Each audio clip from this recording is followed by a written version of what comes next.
Hey everybody! This is a special episode of the Spectral Sailor. This is not our normal day and time, but we're back. We were here last night. We're back again. Nice. We needed to accommodate special guests, so we do that when we can. And we have two of the members from Drunk Turkey Show. We've got Blue and Daniel on tonight, How's and everybody doing tonight? one of the guys couldn't make it, but welcome them. And me and Dawn have been following a lot of their content about the Idaho 4 case, the Idaho 4 case, and they've had a lot of awesome guests and stuff on. We'll be asking them some questions about that, and they also delve into the paranormal as well. So if anyone has any questions about that kind of stuff or whatever you want to ask, feel free, and we'll put them up on the screen, and I'll let these guys tell you a little bit about themselves. Awesome, awesome. Thank you so much for having us on. We appreciate the invite. We appreciate coming on here and talking to you guys and to y'all's viewers. We're the Drunk Turkey Show. We've been around almost a year now. We're going on a year here pretty soon. I think next month we'll hit our year mark on YouTube. It's myself, Big Blue, who's next to me, Jaime G, who's out on a Bigfoot hunt right now. You know, at least that's what we say when he's not available. And Bigfoot with diapers. No. yeah, when you're not here, you are welcome to all sorts of trash talk. So that's the way we work. If Big Blue wasn't here, we'd be talking trash about where he's at too. And so, Big Blue, take it away. Tell us about yourself. Hi, my name is Big Blue, and I like enjoying, I like ghost stories, the paranormal. I like the outdoors. I do a lot of fishing, hunting, and then we do true crime also. And I'm also a big habit of drinking. It's one of the things I do in my free time. So tonight I am drinking something also. Tonight I'm drinking another bottle of the Beast. It's green, so it's hard to see on the green screen, but it's a new Monster infused alcohol energy drink. Oh, Yeah, Never you bought a seen it. case of that, didn't you? Yeah, I had one last night, but tonight I'm having the original, the mean green. Let me know how that tastes, man, because I'm a fan of the monsters. The red berry was good. So What is is it it? like if you had a Vegas bomb, you've got the Red Bull and then you've got the liquor together, so you don't like. Because Yeah, normally, if I would drink, I don't drink a lot, but normally, if I would, it makes me sleepy. But if I mix Red Bull with it, it doesn't make me sleepy. So is that kind of like that? yeah, it gives you a little bit of energy, but it doesn't have the kick I'm like not the normal one. snoring. Yeah, awesome. So, Don, do you have a couple questions? Do you want to go first? Because I have like 3 pages of questions. Um, ah, no, I mean, you guys have really, really covered the Idaho 4. Um, in your opinion, uh, do you think that the police have mishandled the case, or do you think they've done a good job? I mean, or do you think it's been a mistake holding all the evidence do, back, doing the gag order? Well, for me, I don't think it's a mistake holding the gag order and holding as much information close to the vest as much as they can. At the end of the day, they're trying to preclude a non-biased jury, and putting out the information out there only opens the possibility for him not having a fair trial, thus potentially appealing something if he were to end up losing his trial or his case. And so I'm not too far opposed from that. When it comes to how they've you know done the case and worked the case, without knowing all the intimate details of what they've done in the case, it's hard to answer that question. I know they've been under the microscope quite a bit, and I have some questions about some of the work that they've done. When you look at the procedural aspect of it, you look at we've had a video of a drone footage of the crime scene the day, I believe it was the next day or even the day of the incident, and you have forensic team showing up and barely going in to take their pictures. Although inside the house, what you can see is an officer who doesn't have booties on his shoes. Inside of the house, you have stools that were securing the back sliding glass door. Which, in my opinion, if you suspect the actor in this incident to have entered or exited through that back sliding glass door, especially after committing such a heinous crime that he committed, you'd expect that there would be perspiration, maybe sweating, potentially in blood. He ran out that back glass door and ran by those stools. There's a possibility of evidence there that you are now contaminating by using those stools to secure the scene. And so, you also had the fact that they had cars parked all over the front of that yard, in the yard, and things of that nature. Kind of, if anybody ran through there, walked through there, drove through there, you're looking at a contaminated scene on its own. And so, you have that aspect of it. You also have the aspect of the fact that there was a bunch of college kids that were out there prior to the police department getting there, so they were already behind the eight ball when it comes to the contamination of the scene. And I'm fairly positive that those students or people or neighbors or people that was out there, for however long that they were there, it doesn't preserve the scene in the proper manner. And so there's some hurdles that I've had to go through when it comes to this case.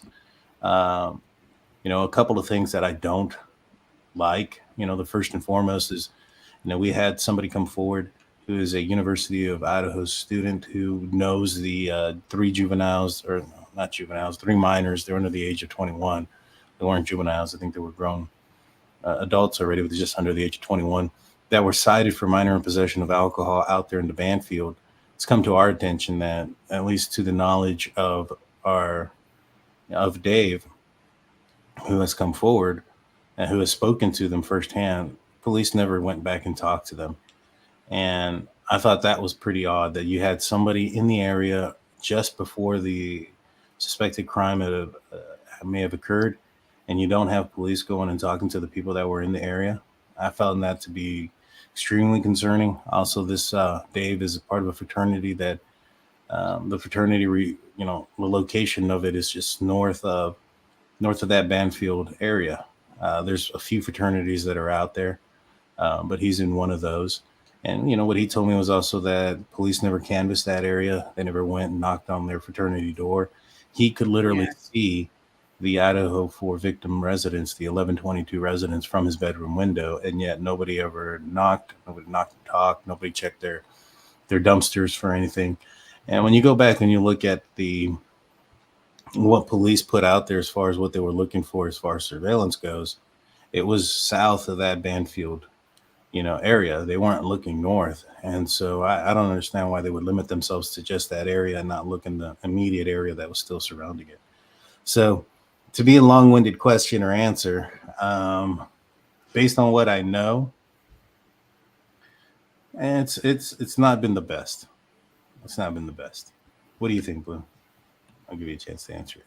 Yeah, I think they did their work, but they had a lot of FBI help. Like most cases, they don't get as much help as they did, so that helped them, I guess, stay in line a little bit more than other police officers. Because um, did they drop the ball a little bit? I say a little bit, yes. Especially like when we watched the videos and they weren't wearing their booties inside. It was optional. I mean, it shouldn't be optional because you're trying to find footprints. You're trying to find evidence of somebody that broke in or got in and committed the crime. But I've seen some other cases lately where uh, they make these guys look like professionals. Yeah. So it just varies on what you think how Also, it should be done. at the end of the day, they were able to find this guy. It took him 7 weeks, but they were able to find and make an arrest. And so you have to give credit where credit is due. Is it the right guy? I tend to think there are some things in their evidence in this case that are kind of hard to not look past. And so, there's a big question between, or a big difference between, do I think he's the guy? Is he, or is he going to be found guilty? Because being found guilty, just because you're not found guilty, so to speak, doesn't mean that you didn't commit the crime. We can look at OJ for an instance. A lot of people suspect that he committed that crime, and yet he was acquitted from all charges. And so, um, those are two different answers. I think that right now, I feel that there's not enough evidence that's been out there to put this man to death. However, we don't know all the evidence. For me, it comes down to if there's any DNA of one of those victims inside of that white Elantra. If there is, I think Yeah. he's done for. Now there I was on a different podcaster. I follow a few, and he was on his computer and he found, I don't know what search engine he was on, but he was on a search engine and he typed in what evidence do they have against Brian Kohlberger, and it come back that they had the knife. I haven't heard that. And then it automatically disappeared. Oh, And I was watching it. I seen he had it on the screen. It come up. It said a knife, yeah. and it said the the other things that we know of. Now, if they do have the knife, it would have had to have been after his arrest, Yeah, because if they found the murder weapon, I would strongly suspect that would be in the probable cause affidavit. I strongly suspect that 95 to 90% of the evidence that they had leading up to his arrest is in that probable cause affidavit. There's a lot of people that think that no, law enforcement and prosecution are holding things close to the vest and they're not, displaying all the information that they know. And to a certain extent, they probably are. But when Yeah. you're wanting to charge somebody and take their freedoms away immediately, you're going to put as much information as you possibly can to acquire that arrest. And so, if they had something that was like the weapon, or something of high value to the case that would lead to his possible guilt, then I highly suspect it would be in that probable cause affidavit. Now, what we don't know is whatever they found after the fact. Yeah. and Which then could be a ton. They could have a trove of things that they found afterwards. Yeah, I and, mean, and there was on the things that they took out of his apartment. There was one shower curtain. Yeah. But then on that list, but then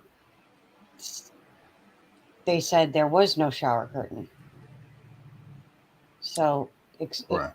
I don't understand that. The rumors that are flying around are just Yeah, I mean, I believe it said that it didn't have a shower curtain. That's what I have seen, was it didn't have one. We've speculated, what that could be. I mean, he was leaving for an extended period of time. He may have taken it down because he knew he was going to be in Pennsylvania for a while, and just for cleanliness, whether those things. I don't know if they build mold or something if you don't use it or clean it for an extended period of time. But if that was the case, then I can see him taking it down because he was going to Pennsylvania for a few weeks. The other thing that we speculated, and it's just 100% speculation, is maybe he took it down and lined lined the inner part of his trunk. That's what I was thinking, or sat on it. Right. I mean, that would protect his backside, but it wouldn't protect his feet, the brake pedal, things of that nature. Yeah. And so there's been a lot of rumors that, and I think one came out that somebody said that Bethany saw somebody running out of the house naked. Yeah. And so, if he had all his, blood and guts on him, I wouldn't be surprised if, he planned out that he was going to take his clothes off and run out to his car, have a change of clothes, and put those clothes inside of a shower curtain that is designed to not allow material to get out of it. Yeah. And so maybe perhaps that's why, or could be an explanation there, but that's just 100% speculation on my part, no evidence behind it. Yeah. Okay. And as far as Kim, I'm a mom. Mm-hmm. My daughter, went to college, and I was worried about her the whole time. I mean, not the way you got to worry about your kids nowadays, but I believe Kim 100%. She's gone to the FBI with, when she found out that something was false, she got a hold of them right away and told them. I believe her. Yeah. 100%. Yeah, we do too. We believe a lot of the stuff that she has been told that she believes, or that those things were told to her. When it comes to Kim, she has a lot of opinions and speculation, which rightfully so. I think everybody that's ever looked at this case have had their own opinion or own speculation about who or why or what. And Kim is highly invested in the area because she had 2 kids that were living in the area. Mm-hmm. And so she highly invested herself into a lot of programs, YouTube channels, Reddit forums, Facebook forums, things of that nature. And, you know, the problem when it comes to Kim is that a lot of folks who have interviewed her have gone down her opinions and not so much what the facts are that she was told. Because there's a Yeah. difference, right? You know, somebody can Yeah. tell you Yep. something and then you can create a rumor or speculation about it. You know, and the best way I can explain it is, you know, somebody tells me that my buddy, Jonathan got in a car accident at 2 o'clock in the morning.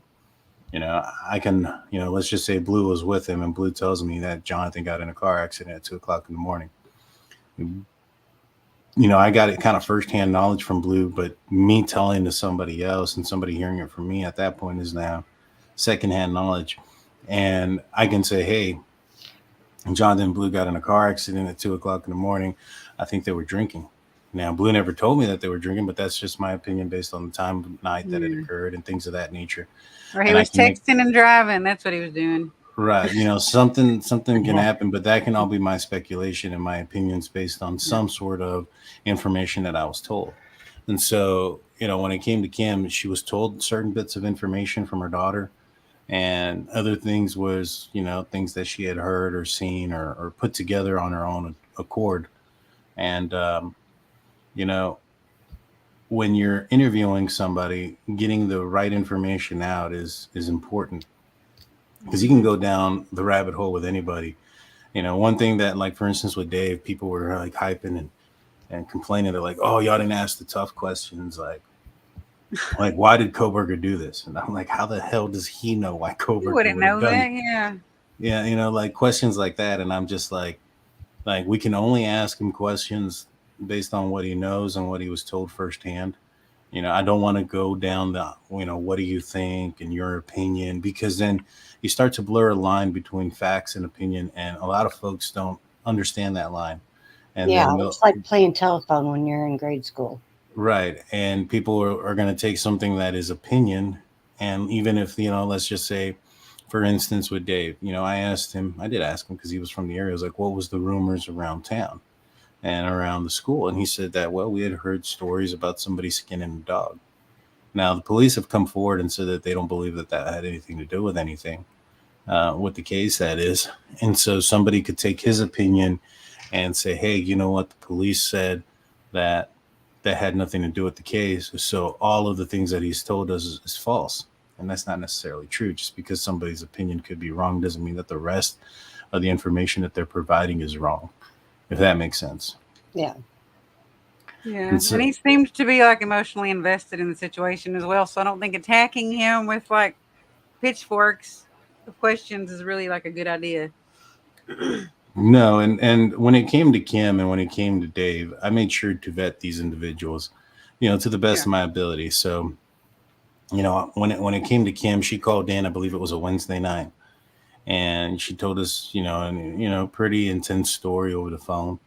And I was like, yo, let's talk off air. Let's get some more information, and then we'll maybe reconvene and talk later. And so I talked to her, on the show for probably about 20, 30 minutes. And then after that, we talked on the off air for probably about an hour and a half. And then we set up Yeah. a time to talk, myself, Blue, and Jaime, and her. And we probably talked for a good hour. And then we put a video together about what it was that she said. Now, during that time, we were making sure she was who she said she was. We were making sure that the kids that she claimed to have had were her kids, and that their connections reached out to who she said they're connected to. And so, like I said, she had called, I think it was like a Monday, and we met together on a Wednesday. On Friday, we did a show on UFOs, and a lot of people were upset with us because they're like, y'all are holding on to valuable information and not coming forward with what Kim said. And I'm like, well, I'm not even sure, Kim is real yet. And so, I have to make sure of those things before I come out and tell everybody what's up. And so once I figured everything out and was able to connect all those dots, that's when we decided to tell her story and have her on. Same thing happened with Dave. Dave listened to Kim on Monday. Tuesday we had an interview. Um, I got his ID. I found him through his university fraternity. I've located, his information there. And so I have verified that he is a fraternity student, current student at the University of Idaho, and verified who he was.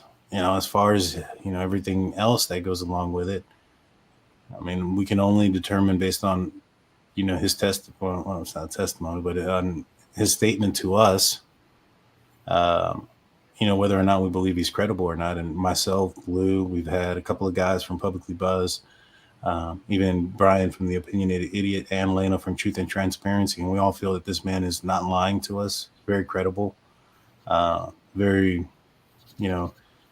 attached to the case emotionally, and so either that or he's an incredible actor. And so I've talked to a lot of people. I've interviewed and investigated people with my past, and so I tend to believe this guy. Like I said, I also tend to believe Kim as well. I think that Kim is just a little bit further away from the information. Yeah. There's it goes Kim, her daughter who's a sorority sister, one of her sisters who has a boyfriend that is an athlete at the University of Idaho who knows and is familiar with Yeah. the Pi Phis. And so there's several multiple layers versus Dave, who is a fraternity student at the University of Idaho, who personally knows some of the individuals that lived at that house and the Pi Phis as well. And so he's just a lot closer to the He's in the situation middle of it. Yeah. than what Kim was. And so, like I said, I believe both of them. Um, a lot of people, will point to our channel like if we were just bringing out anybody, we would have had or brought up Justin, who was a guy that thought everybody in the house was either gay or transgender, and there was a I hit, and saw that his video. right, we would have jumped all over that. We didn't. We have had channels that talked about Justin who've talked about us because they don't believe in Dave, and I'm like, yeah, Justin on your channel, like, all right. And so, Brent Kopaka is another guy that we really don't go down the line with because other than the suspicious circumstances surrounding his death, Yeah. we haven't found any evidence that connects him to I anybody haven't in that either. house. Mm-mm. And so, we really haven't gone down those avenues. We've only talked to people who we felt that were being honest with us. And not saying that those guys or whoever are dishonest or any of those things. We're just saying that, you know, we have to have some sort of credible evidence that puts somebody in that circle, in that vicinity, in the realm of possibly knowing, like a fraternity student, like a mother of a sorority sister, things of that nature, for us to put out the information. If that all makes sense, I know it's a little long winded. Yeah, and I think a lot of people jumped on the fact that he had been diagnosed prior with depression and PTSD, and a lot of people have that. I speak from experience because I have a family that's very heavily military, and I'm military, and I have PTSD, and I'm not going and skinning animals, and I'm not going and unaliving people. Like there's a thin line between some people that have that and they don't get help mentally, like, and they Yeah. end up being homeless or drug addicts or possibly creating crimes or committing crimes. And you can't like just speculate that kind of stuff that makes everybody look like if they're prior military or they're like a veteran or they have PTSD, that everybody that has any of those, things is going to go do something like that. Yeah. Right. Well, I 100% believe that Brian did. If he did do it, I believe he's involved Mhm. 100%. But I don't think he did it alone, That's quite possible. and I think they're wrong on the timeline. I think someone drove his car around why he did what he did. Yeah. I mean, you know, that's possible. You look at the fact that somebody took the lives of four people in such a short period of time, and then you also hear the description of the injuries of some of the victims. That's going to take an exuberant amount of force and strength and things of that nature. And so, you have possibly two people awake during during the attack as well, and one being a very large man in Ethan. You would Yeah. suspect that it would have been a drawn out fight out there. Somebody fighting for their lives. on both ends. Brian Koberger as well. He's in a situation where he feels that, he's fighting for his life at that point because he's brought a weapon, and the intent there is that somebody's life is going to be taken. And, the people that he's fighting against I'm are pretty going to be sure this going was after him. debunked. Was this not debunked? To my understanding, it was. That was debunked. That wasn't an actual 110% sure thing. Right. Some information came out afterwards that kind of debunked it, Yeah. or it did debunk it. If that was accurate information, I didn't cross-reference everything and go look on Google Earth or drive to the house that the car resides at, but I'm pretty sure that was debunked and it wasn't his brother's vehicle. Nice. Yeah, I had a quick question on y'all's logo. Is that a pirate smoking a cigar pipe and then skulls coming out of the smoke? What is it? As He's when they're talking smoking the about pipe, the your logo. Spectral Sailor. Oh, the logo. It's like an old sailor, like back in the day when sailors just started getting tattoos and stuff all over them. It's supposed to kind of represent an old sailor smoking a pipe. Yeah, Like That looks pretty cool. a skeleton Yeah, of one. I like the skulls coming out of the smoke. It looks like skulls. Sorry, I thought you were talking about these dudes, and I was like, "How did you see those? They're way back there, and they're tiny, and they're incense burners that smoke comes out of." And I was like, "How did you see that?" Blue sees everything. Blue sees everything. He sees everything. I don't remember that. I'll sleep with one eye open. What did you guys think about when they asked for the dash cam and the camera footage from the arrest? I'm surprised they don't have it. Me You too. know, I don't understand why they wouldn't. You're going in there to commit, a high profile, felony warrant. You would assume that they would, cover their T's and dot their I's by going in there, mic'd up and cameraed on. Especially if it turns into if things hit the fan, so to speak. You have something go crazy in that situation. Yeah, like a hostile takedown. Right. This is a guy that, you're alleging committed, a quadruple homicide. He may be somebody that could resist. And if he ends up doing so and something, ends up the ultimate prize being paid by somebody, you want to have that documented. Yeah. See, I have a theory in that because a lot of places, I like the camera footage. It's good. We see what happened, but there's a lot of people that get their cases dismissed because the camera footage, And I think that's what they were trying not to, because there was so little evidence at that time. But that's super shady, man.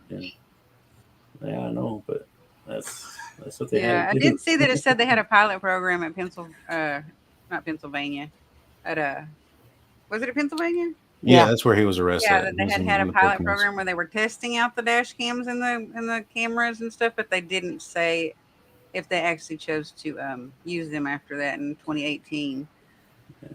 And I think some of it's funding too. They cost quite a bit of money. To keep maintained and stuff like that. Not a lot, but this is an FBI, assisted. Well, there was, they were there too. You know what I'm saying? So you would assume that everybody would FBI's got the top of the line, no expenses too much. Right. I don't like it. I don't like it at all. I don't like it at all. I'm pretty sure there's some video or audio somewhere. They're just not releasing it. That was the number one thing that stuck out the most to me. Nothing about the DNA or any of the other stuff they requested. Just that was the only thing that kind of struck me as a little bit odd.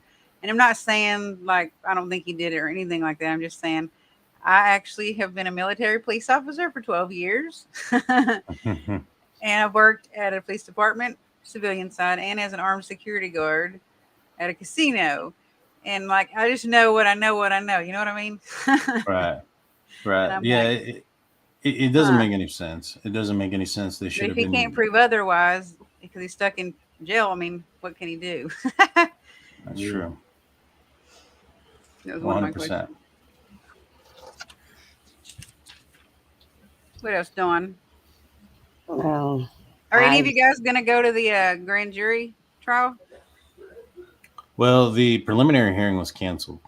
Yeah, Yeah. but they're going to go. Didn't they say that people are allowed to go into the secret grand jury as long as they don't stream anything No, or take any photos?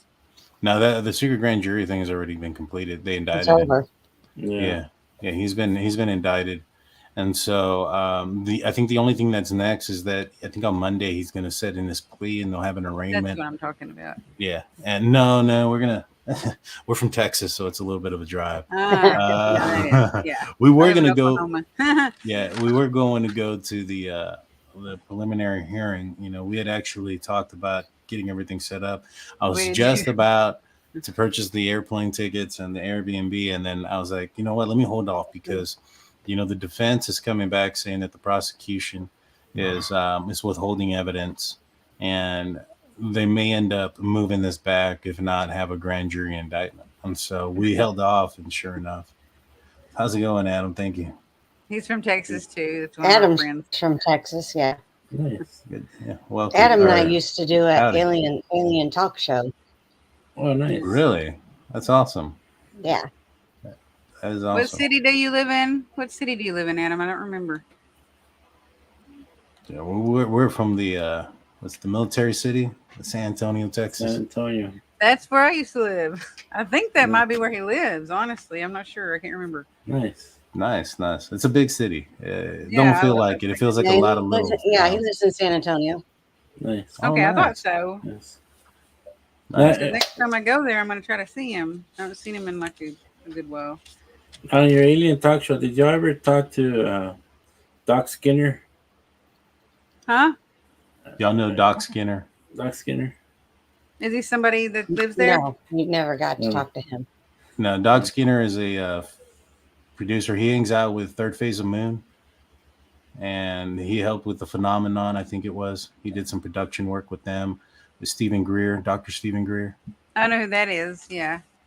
Yeah, Third Phase of Moon, the Cousin Brothers. They're not cousins and brothers. Their last names are cousins and they're brothers. Brothers. We actually had a family member of Stephen Greer on our show last week. Not on the show as a guest, but in the crowd because we had a MUFON member on here, and she was on here and said she was. I don't remember if she said that she was his cousin, Stephen Greer's cousin. Yeah, we had Doc Skinner on. He's from 1028 Productions. Yeah. He's They a do- good guy. Yeah, they do a lot of UFO, a lot of alien and conspiracy videos. Yeah, and he's been on the show. He's a friend of the show. I don't know who he is. I'll have to look him up. I have a bunch of questions, but some of them actually I wrote down before the last several days of stuff had developed or whatnot. So they may not even be. Go ahead.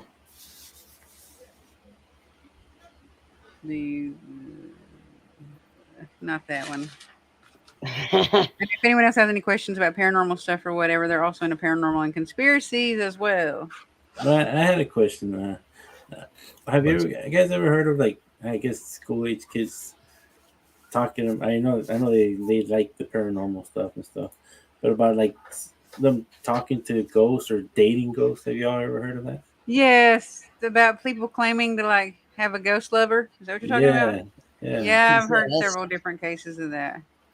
I don't know. I don't like 100% sure think that I always believe that it might be a ghost, but like if you go down the rabbit holes of supernatural and paranormal world, there's incubus, succubus, Nephilim, different things like that. Yeah. Other supposed like dark or supposedly, like demonic things that can do that kind of stuff to people, or even actually some people think that it might be like fallen angels taking advantage of usually women, but I've heard men say that as well. I've seen a case where there was a man that also said that that was happening. Yeah. Yeah. I heard of that today, and I thought that was pretty crazy. You heard it today? Yeah, I heard it today. So One of the well, questions. Go ahead. Go ahead. No, go ahead. Okay, one of the questions I wrote down, and I just feel like this hasn't like really ever like, I don't know, it's just mysterious. Why would the killer not, if Dylan or DM saw him or whatever you want to say, everybody knows her name, saw him, why did he not kill her? Well, I have a couple of theories on that. One, he may have been tired by that time, exhausted from going, committing the crime with 4 other victims.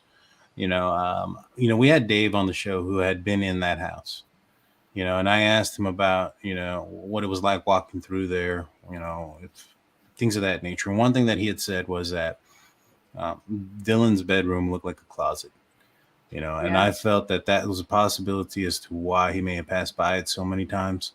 My thoughts are that he went upstairs first, committed the crime up there, went downstairs, maybe have heard somebody say something like, I think somebody's here. He went down there, committed the crime there after being physically exhausted. I think Dylan walked out and yelled like, hey, keep it down, or something to that nature. And he was probably in a tunnel vision, probably heard somebody speak, but probably didn't hear what it was. And so, he knew how far the police department was. And so I feel like he knew that he had to get out of there. And so he decided to just walk on out, even though he saw her there. I don't think he felt that he had the time to commit another crime, or maybe even was exhausted and too tired to do so. There's one thing that had bothered me for a while, and I think I kind of figured it out, was that he had left the Pullman area around 256. And the next time that he's seen is at 326. But he's over there on Indian Hills Drive. Indian Hills Drive is in a neighborhood that is east of the Moscow or the 1122 King Road residence. That neighborhood is west of that, of where 11 or Indian Hills Drive is. Pullman is west of Moscow. And so it didn't make sense to me why he'd be coming from the east to the west if he was coming straight from Pullman. One thing that I thought was the probable cause affidavit alluded that it seemed like this guy planned this, and he planned this for a while. And, to me, when you have somebody that planned something like that, I would have assumed that he would have passed by first and foremost, initially, right away. That would have been his first stop. It's probably like a child on Christmas morning. That's his gift. That's what he wants. Why didn't he go there first? Why did he go to the neighborhood to the east? And it dawned on me, well, if he would have left at 257, he would have arrived around 310, 315 at the 1122 King Road residence. At that time, police were out in the Banfield area or off to the side there with those 3 minors. And so my opinion is that he went back there to the Indian Hills Drive road, because that road goes directly behind the Moscow Police Department. And so my assumption is that he went back there to wait and see for that that vehicle that the police department was in or utilizing that night. I think it was like a Fusion or something. Went back to the department and was out of the area. And then that's when he went directly to the house and then passed by until he gained confidence to stop. I think something was preventing him to stop. Maybe it was the DoorDash. Maybe it was lights on still. But around 404, whatever it was that, was preventing him from stopping, is when he changed his mind and did the final stop. Now, I also do think that 9 minutes or 8 minutes is plenty of time to commit a crime like this. I mean, what are rounds in boxing? It's like 2-minute rounds, minute and a half, something like that. This guy had 9 minutes. It's like 6 rounds there. You know what I'm saying? So, or 3 rounds. Especially if you planned it, you probably did some kind of practice scenario. You know what I mean? Yeah. In your mind, you kind of did some kind of exercise to prep yourself for that. And he had done all that research through that ad that he had put out to try to talk to criminals about that he probably asked them, how long do you have before the police showed up? You know what I mean? How long does it take the police to get there? Or how long did it take you to do this? He had to research that stuff too, probably. It's like a while back we did a reaction video to this gentleman trying to rob I think he was trying to rob a pawn shop or something, right? Mm-hmm. And he reached over the counter and the guy stabbed him right in the chest. And he tried to run out, and all you hear is say, I'm dying. He made it 5 feet and just hit the floor. So that's just one movement. I can imagine. Yeah. It wasn't even less than 5 seconds for that person to pass away. And it's all on video. Yeah. So it doesn't take very long for somebody to commit a crime like this. Especially if you have the upper hand and a knife the size of the one that he had that night. or that Yeah. they suspect that he used. It is very plausible for it to have And if the occurred girls again. are as inebriated as it looks like that Maddie might have been, which I don't mean any respect. If I was a college student, I was single, and I was living my best life, I would have been wasted too, probably. But it kind of looked Yeah. like she probably would have just like not really been too reactive. That and I strongly suspect that the first two that were attacked were probably sound asleep during that attack, and so they didn't have Yeah. much of a chance, in my opinion. Are you guys familiar at all with the Amityville murders? Defoe, right? Robert Defoe. Yeah. I'm somewhat familiar. Like this case basically like really like made me really focus and like think about that. Like that resonated a lot. The son offed his parents and four other children in that house. It was constructed kind of the same way, like a basement with kids in it, and then another floor, and then another floor. And he went through there and got all of them. He shot them all execution style in their beds with their face down in their pillow, and none of them woke up while he was doing this to hear the others screaming, crying, or being, unalived. Yeah, and he And used no, I think a shotgun, right? a shotgun or a rifle, I can't remember. But Yeah. like you would think, and everyone always speculated that it had to be something paranormal or supernatural or something crazy. Like there's no way that all of those other people didn't hear these other ones, the first ones, getting unalived. And I'm like, that situation where everyone was going after Bethany and Dylan really made me think about that specific case of a lot of the same thoughts that people had about how did they not hear before. Right. Yeah, I mean, when people are sound asleep or sound, as loud as it is, sometimes doesn't travel in the manner that you expect. There's been a lot of people who have been hit by trains. And trains are freaking loud, and they'll be blaring their horn, things of that nature, and they just don't hear it. Whether or not it's just the area of the traveling of the noise or whatever the case may be. And so, um, a lot of things are plausible, and until we're put in a situation that's similar to what they were, we really don't know what we would do or how we would act. Yeah. I mean, it's an unfortunate situation, but you had some pretty young people who were not experienced in certain things in life, and Yeah. it's just a tragic situation and an incident altogether. Yeah. That's why Well, I think that they actually didn't call 911 first. I think that their lack of like actual experience in life could have That's been like a bit of a reason why they didn't think to Yeah. call the police first. Right. I mean, they're probably freaking out. I mean, they probably heard some things late that night. Ethan's sister came forward, and I suspect it was. They said that it was her. Came forward and said that Dylan made calls to everybody in the house after she saw the killer. All right. Yeah. Well, my thing is then, well, maybe perhaps Bethany answered the phone and gave her some sense of false security, and then the next morning they wake up Yeah. and still can't hear anybody or still can't get anybody on the phone, so they start calling other people to come over because they're scared to leave the room. And one thing that I'll say also is that based on the description of some of the injuries, I don't think that even if Dylan would have called that night, that the circumstances would have changed or the outcome would have been different. I Yeah. don't think that those four victims would be alive regardless. I think that you'd probably have a better opportunity to make a conviction or an arrest if you caught the guy leaving, obviously, and things of that nature. Yeah. That's what I was thinking more of like everything else that could have took place. Not that they would have really been still alive, but like maybe there wouldn't have been a contamination of the scene. Maybe it would have been handled differently. Right. 100%. yeah. Or what you just said.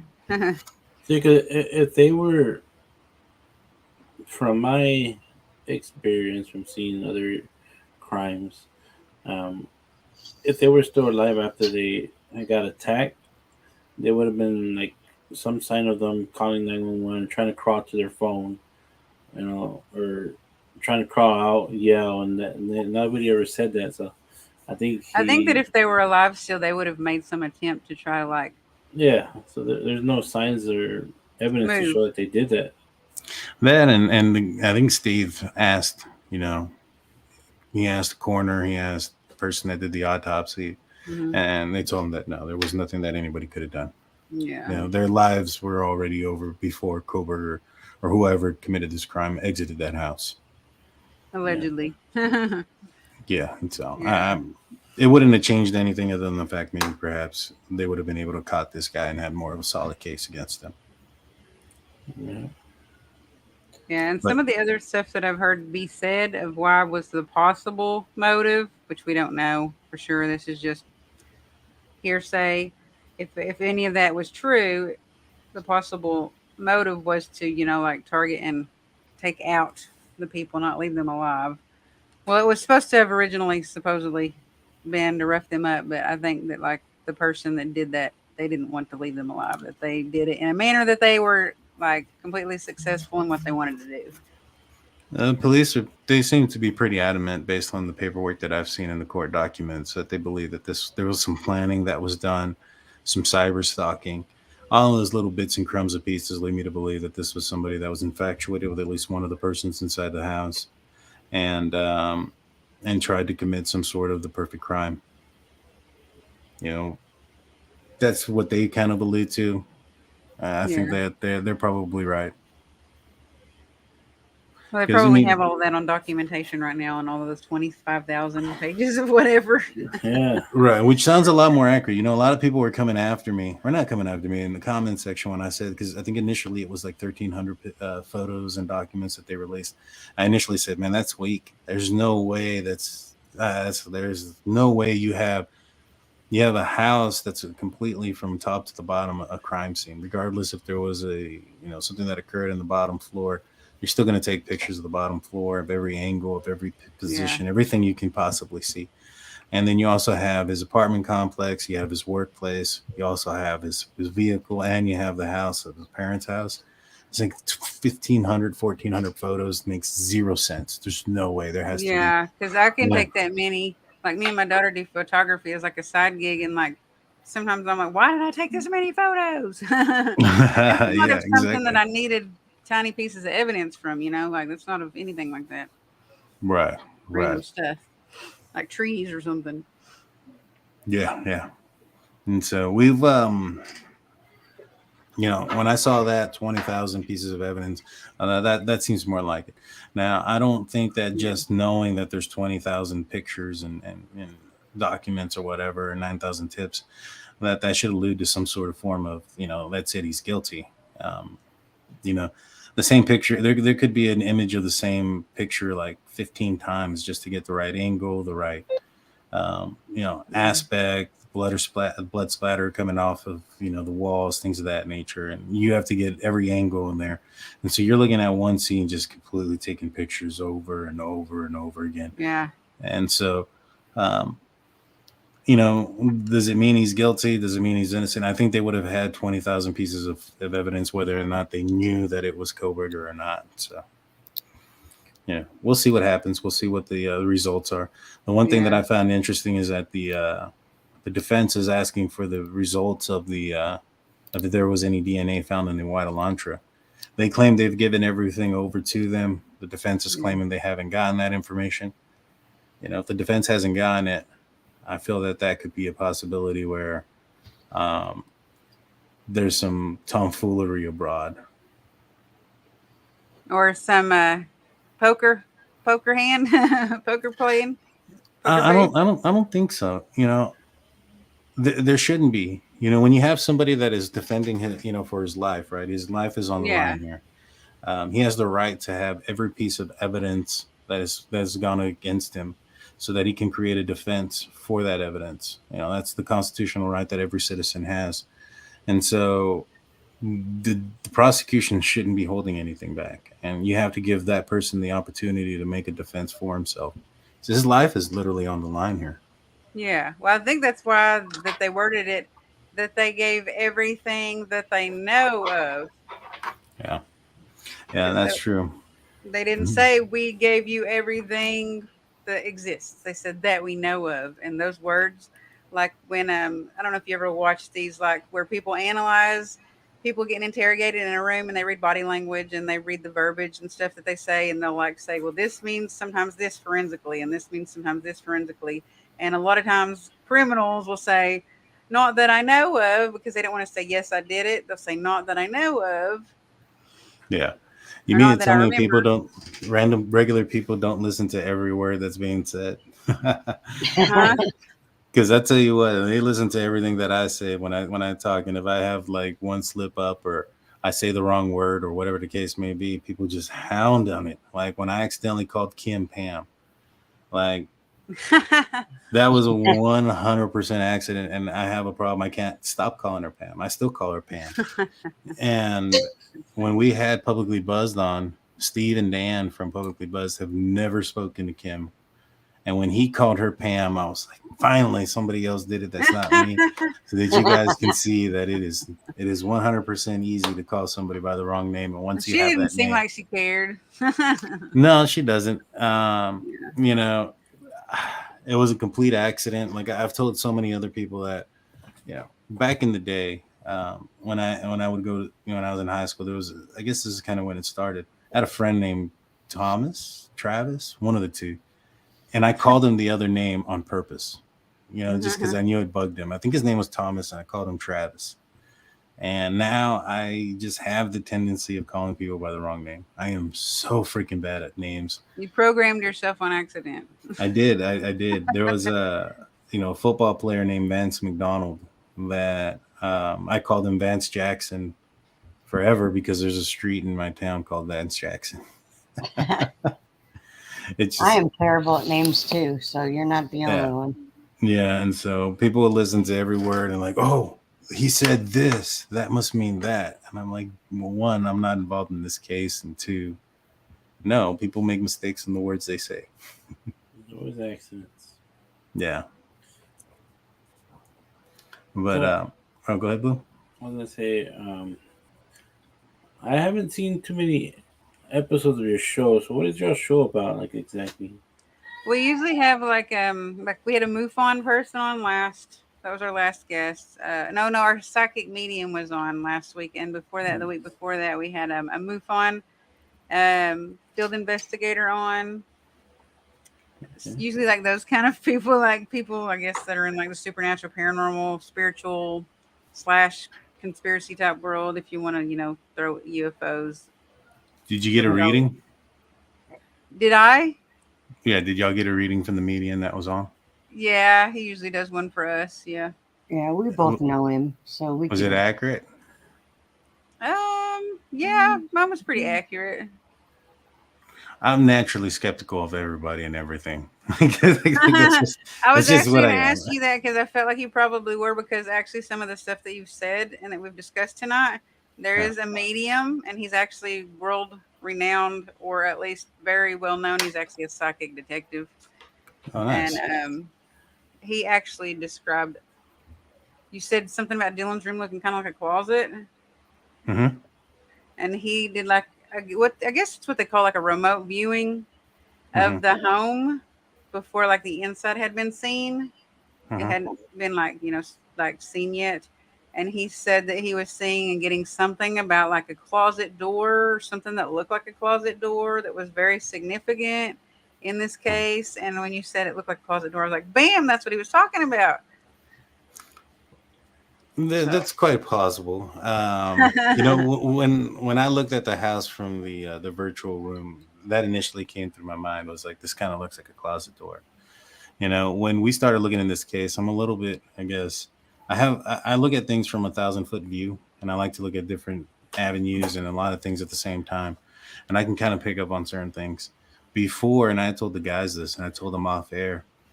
Uh, Before Steve Gonsalves came out saying that Maddie and Kaylee were in the same bed, I told these guys, I bet you they were in the same bed. And that had nothing to do with any psychic medium powers or any of those things. It was just, looking at the situation. You had girls around the same age. They grew up like sisters. yeah. They'd been drinking that night. They were calling the boyfriend together. They were probably in the same room while doing that. And it was their I last don't. weekend together, possibly for a Right. while. I don't find it weird or uncommon for them to have slept in the same room. Yeah. And so, I told the boys that. And then, like, a week later, it came out, and I was like, man, I could have told people I was a psychic, and I think people would have believed me because I was That's spot on that. yeah. There's a couple of things that usually not. I don't think in this case necessarily, but like I actually do psychic medium work. I just don't Mhm. advertise that I do because a lot of people are skeptical about it, and I don't like brag about it because I don't want to put myself under a microscope. Right, right. But like I think that everyone has intuition, and that was probably your intuition, just like that told you that. It could be based off a million different things. It could be based off some kind of experience you had up until now, or like just like something you've seen up until now that made you think that, but it was inevitably like some form of your intuition that told you that. Yeah, no, for sure. I mean, I definitely believe in like the supernatural and stuff Or like that. I mean, discernment, even sometimes I call it discernment because some religious people don't believe in like psychic stuff, so I call it discernment. Yeah, because right. I think in some theories they say men don't have intuition, only women do. I don't know. I think it Only, just depends on the only, human you're only talking women. about, really. That's what they were saying. And like only women have intuition. That's why. Now, the guy that I work with and do paranormal investigations with, he doesn't have a psychic bone in his nothing, none, none. Right. Uh, And Sheriff, back to the USSR. yeah, go ahead. Yeah, I mean, who knows what he was doing? I was just saying that that's the only logical explanation that I can think of when it comes to if it was used in the case.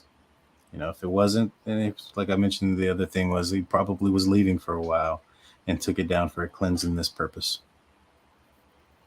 Yeah, But speaking of like paranormal, I do. If you want to share, yeah, you can. that, Yeah, thank you, show them Pops.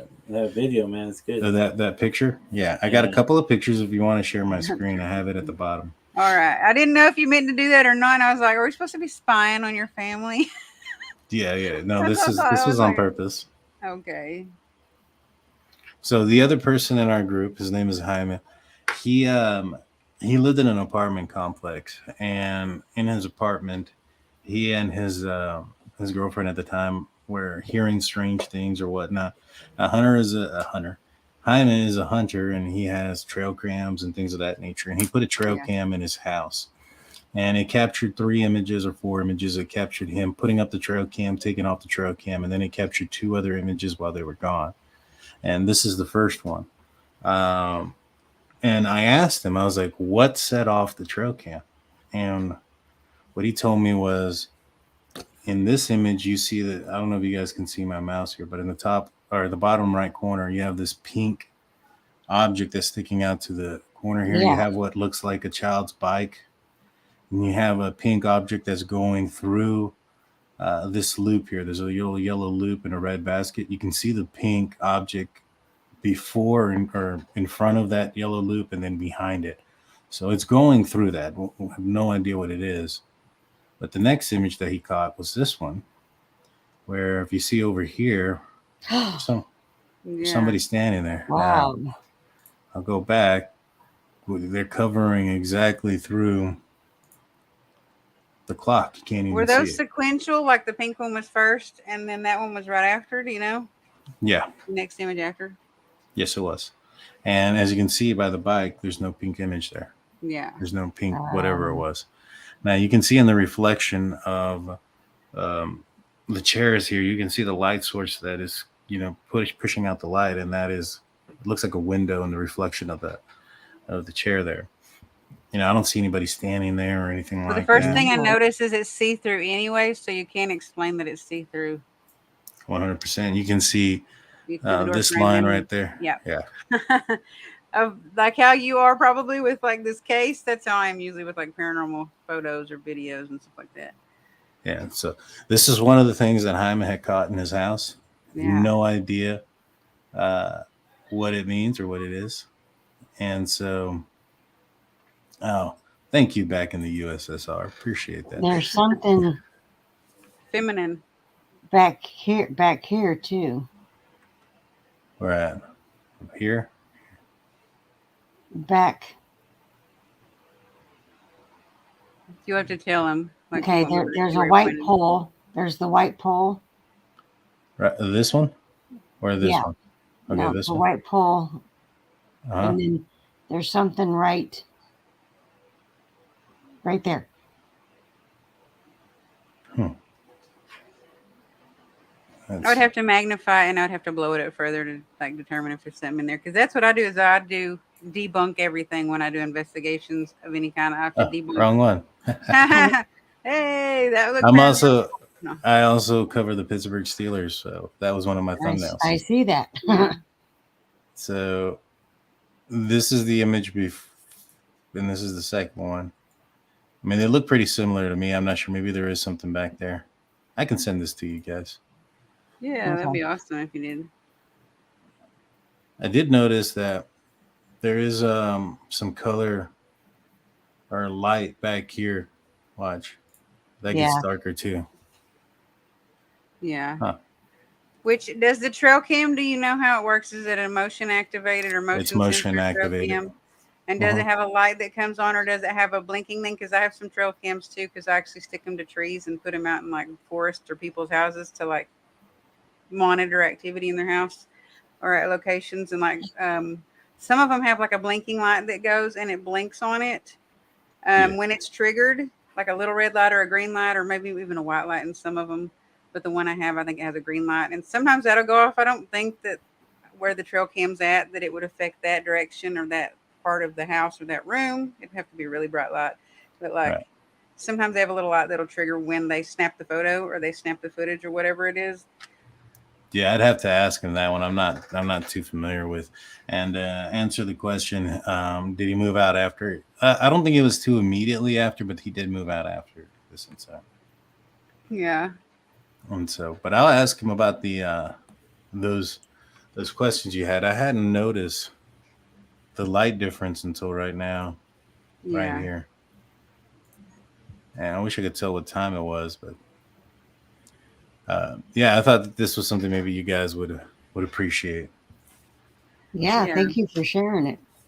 Yeah, that was like I said. There was and he had said he had seen what looked like shadows in the apartment before. Look, Yeah. Jaime, he's there in the live chat. There he is. What's going on, Is Raymond? that him? Okay. That I is didn't know him. it was him. I just knew someone was saying something. Hey, Jaime, does your blinking, does your trail cam have a blinking light or anything like that? Let us know in the chat. Appreciate it. Like when it goes off and it takes the motion sensor, it's activated. Is there a light that blinks or something like that, or is there a little colored, like Again, I keep going back to the But wrong when one. you guys hear people talk about ghosts, do they always talk about a dark shadow like that? Some do. Yeah, there's actually a lot of them. I'll say like yesterday, the day before, actually someone posted one from Waverly Hills that looks kind of like that, but from further away. Someone posted one at Waverly Hills in room 520. Is it room 520? I think it was in room 520 that they had seen in this. Or nobody was in that room, but it's walking, but you can tell it's the absence of light completely, like Yeah. nothing light, and it doesn't even have a complete human shape to it, but it sort of has a human shape, but it's like a shadow figure. But I've actually been there and seen shadow figures there, so I know that they exist. Yeah, But cause like, We've both been there. That's where we actually met. oh, nice. yeah, that's true. Yeah, it's motion sensor. Does it have a little light though that like I wish I could go get mine, but I think it's stuck in a trunk that's snapped up and it's shut with foam and crap. But like when you take the trail cam and it goes off or the battery's going low or some other thing, when it's triggered, is there a little light that like flashes like red or green or white? Do you know? Hey, That's Irene. really- I'll tell you one experience I had, and I always think it's the craziest thing because it's happened to me like twice in this clinic I work at night. I work overnights, and I do X-rays. So Yeah. also, so I walked into this room to do an X-ray. I sat the patient down in the chair, and there's a CT room behind me. The door was closed. I closed the other door, and a few seconds later, the door pops open that goes to the CT room, which nobody's there at night but me and the receptionist. And I was like, so I look in there and I'm like, can I help you? I'm looking for somebody to. Why they opened my door? And there's nobody there. And I was like, okay, well, I don't know, maybe there's no wind in here to push it open, and it's a heavy door. So I closed it, went on my way. A couple weeks later, I get called in there again. I go in there, do another X-ray, same thing. I close the door. Patient sits down. I start setting up the computer, and the door just cracks open behind me, and nobody's ever back there. You work at a hospital? At an urgent care. Or Yeah. They're known. No, those places, medical facilities are known Yeah. for hauntings because they It's see a probably lot not of- very old though, is it? Is it kind of newer? A newer building? Probably about 15, 20 years. Yeah, but I mean that still doesn't mean like there can't be. You could pop up a building one day, like, and as soon as somebody moves in, something happens. There's like so many hundreds of kinds of reasons why people have hauntings and stuff. Yeah, but the thing is, there's no more CT machine. It was taken out. It's empty. But I don't know. Nobody's I ever want that to I go there know of too. passed away. I know somebody has passed away, like in the driveway out there once. And, they had to revive him and stuff. But yeah, Or it could even be somebody that you knew. There's like Yeah. maybe. a couple of different Criminal. probabilities. You know what I mean? Like somebody that you knew visiting you, somebody that passed away that was connected somehow energetically to that building when they passed away, and they're like, "Hey, he's alone right now. Let's mess with him." Yeah. No, and even the patient's like, why you asking if anybody's back there? It's like, oh, the door cracked open, like Yeah. thought somebody was trying to play a trick on me or something. But it's happened a few times, Or Yeah, and this incident that we were looking at, it did happen some time ago. I want to say a few years ago. That Hyman has Mm. these pictures, so he did say he believes so that it had one of those lights, but it was from a while ago.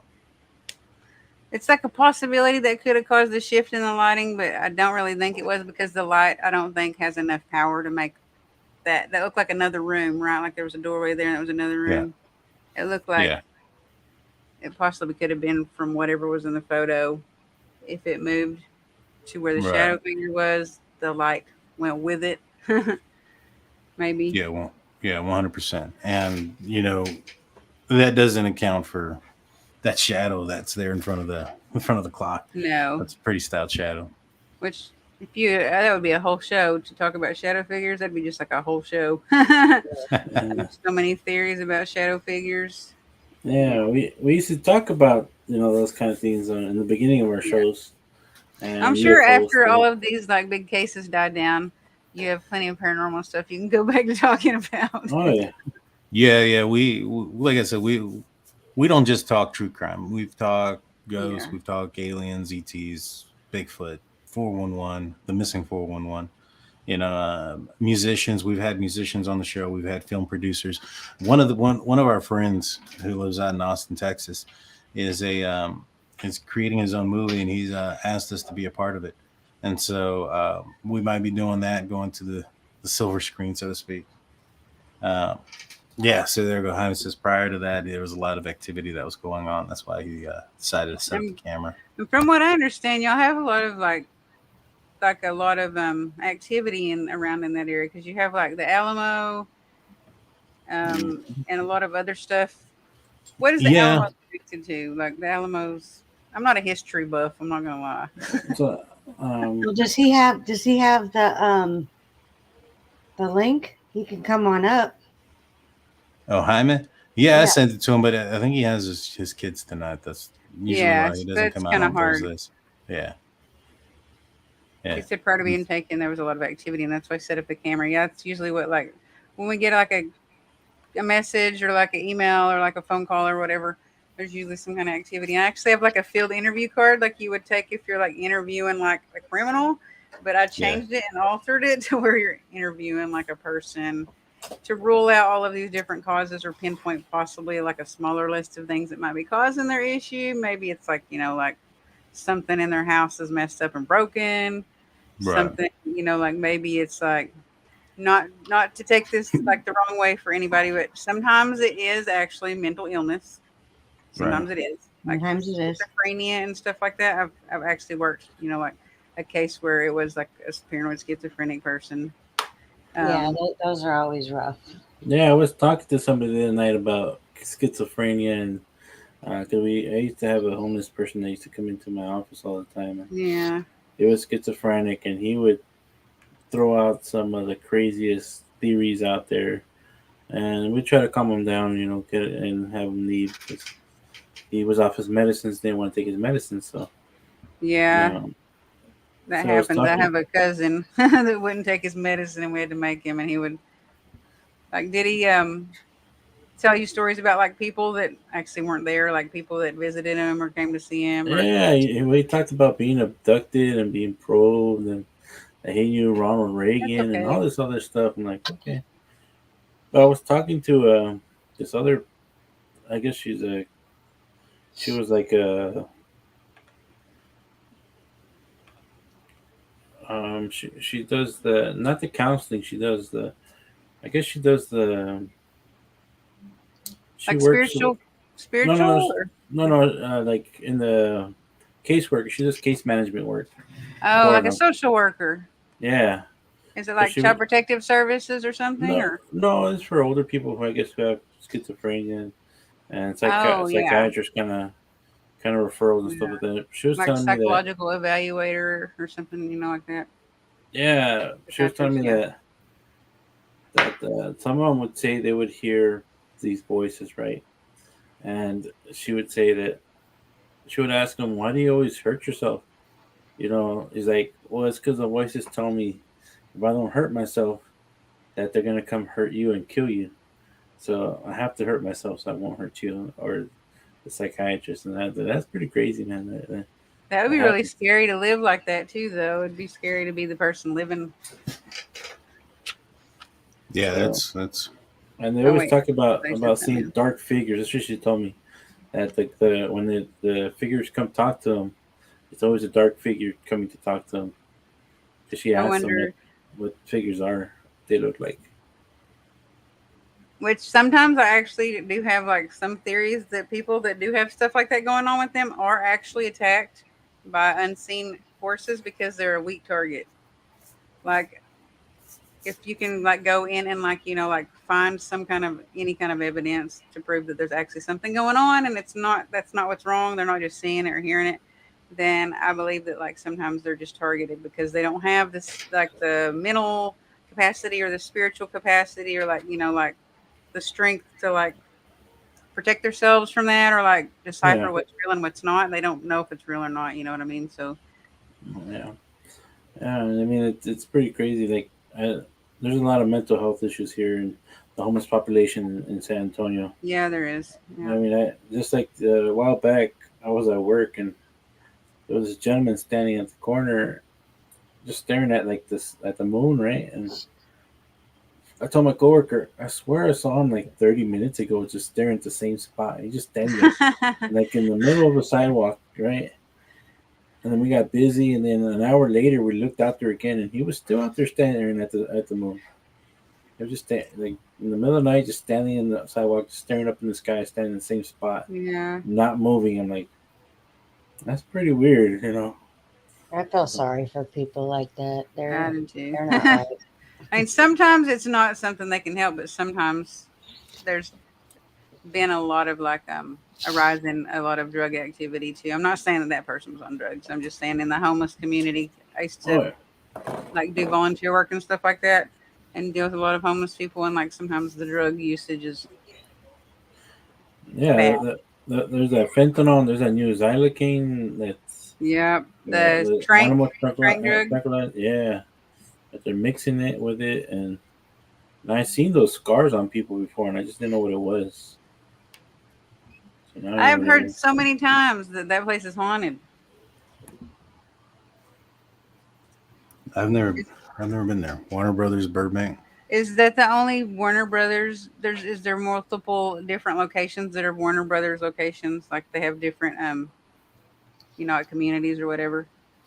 I think there's only one studio, one Warner Brothers studio. I'm not sure. You I'm know, not I sure. do find not odd, but one thing that I have heard in my law enforcement career is when I had gone to like this I'd heard a couple of different times. I'd gone to a couple of like deceased people, natural causes and things of that nature, and I'd go there, and I think like on more than one occasion, um, I can think of at least two off the top of my head where one in particular where we went, and the family was like, she passed away in her sleep, this, that, and the third. And thing that stuck out to me was that this person's husband had passed away a couple of months earlier, like maybe almost a year, and she had been kind of sad, had turned for the worse after her husband passed. And the night before she passed, she was in a really good mood, according to the family. And and they asked her, what's going on. Her one of her children asked her, what's or her kids asked her what's going on. You look like you're in a good mood today. And she's like, oh yeah, because your dad's picking me up in the morning. And she Yeah. passed away that night. And I've heard that, and there's something similar to that firsthand from people that talking with them, at least 2, maybe 3 times in my career, and so it's those things exist. In my opinion, those things are real. I just told Dawn last night that like I'm a like a what did I call it? Like a death something like a death radar, like Yeah. I don't know what I called it, a death predictor. I don't know Yeah. what you call it. Like in the paranormal world, there's other names for it or whatever. But like I know you're talking about because my grandma was doing that right before she passed away, and that's how I was able to tell everybody in her family like she's gonna pass away pretty soon. Like she saw a nurse come into her room, and her room there had been nobody in there that day. And she said, Yeah. there was a nurse that came in earlier today and she asked me how I was doing. And she went on this, like big story. And she had Alzheimer's and possibly dementia. So for her to even like actually really even like not remember her own kids and remember a nurse came in there in the first place was odd.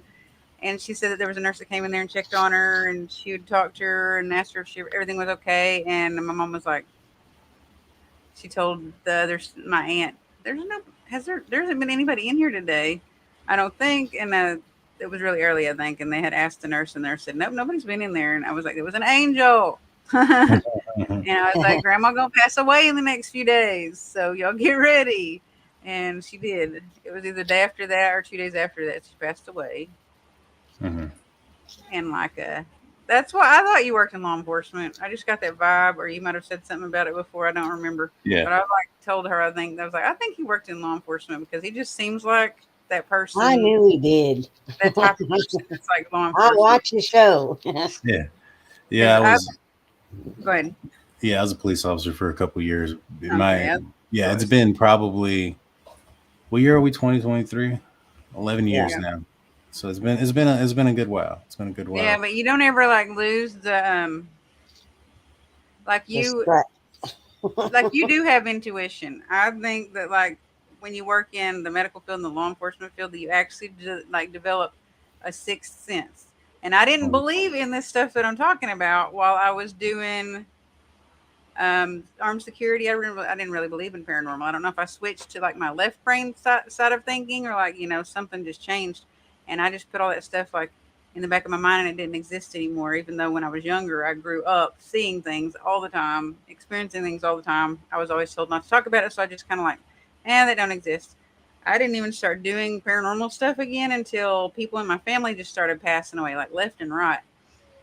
And weird things started happening and I was really freaked out. I thought I was actually going crazy. And I was like, man, I'm going crazy. Like I was laying in bed and you're probably not going to believe this because you'd have to see it to believe it. But I was laying in bed one night and the covers like, oh no, wait. The first night the covers were in the floor. I woke up and I looked in the floor and the covers were off of me and I was like, I kicked them off. So I just put them back on.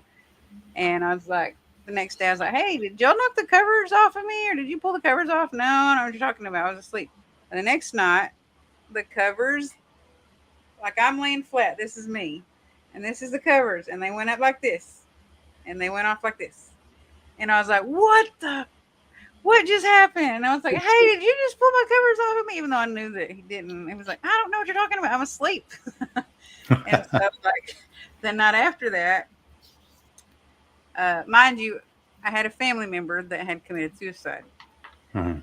And they called me the F word. That was the name that he called me. He'd call me and be like, what's up, Effer? All the time. They wouldn't call me Right. my name. We were really close. He just didn't call me my name. Well, then third or fourth night, I woke up and I heard, what's up, Effer? In my ear.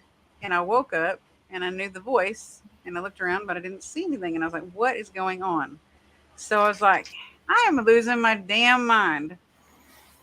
Well, Yeah. a No, few go days ahead. later, huh? No, go ahead. A few days later, there was a psychic medium lady that I'm friends with, and she has a show on like this on one of these networks. And her and another guy, psychic, were on there, and I hadn't ever seen their show.